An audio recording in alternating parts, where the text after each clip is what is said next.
न्यूझीलंडच्या दौऱ्यावर असलेल्या राष्ट्रपती द्रौपदी मुर्मू यांनी आज वेलिंग्टन इथं आयोजित न्यूझीलंड आंतरराष्ट्रीय शिक्षण परिषदेला संबोधित केलं। शिक्षण हे सामाजिक परिवर्तन आणि राष्ट्र उभारणीचं माध्यम आहे असं सांगत भारत सरकारनं देशातील शिक्षणाचा दर्जा सुधारण्यासाठी अनेक पावलं उचलली आहेत असं राष्ट्रपतींनी यावेळी सांगितलं। शिक्षण हे कोणत्याही राष्ट्राच्या प्रगतीचा आणि उन्नतीचा पाया आहे याकडे त्यांनी लक्ष वेधलं।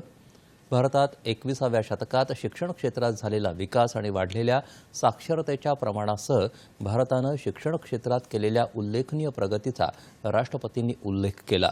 त्यापूर्वी न्यूझीलंडच्या 2 दिवसांच्या दौऱ्यावर असलेल्या राष्ट्रपती मुर्मू आज सकाळी राजधानी वेलिंग्टन इथं पोहोचल्या।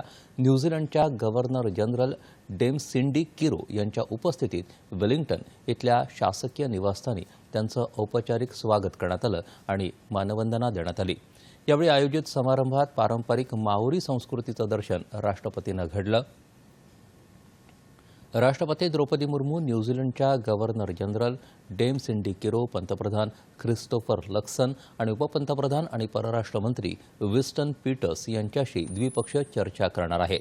त्या पुकेआहू राष्ट्रीय युद्ध स्मारकात आदरांजली वाहतील आणि गव्हर्नर जनरल यांनी आयोजित केलेल्या स्नेहभोजनाला उपस्थित राहणार आहेत।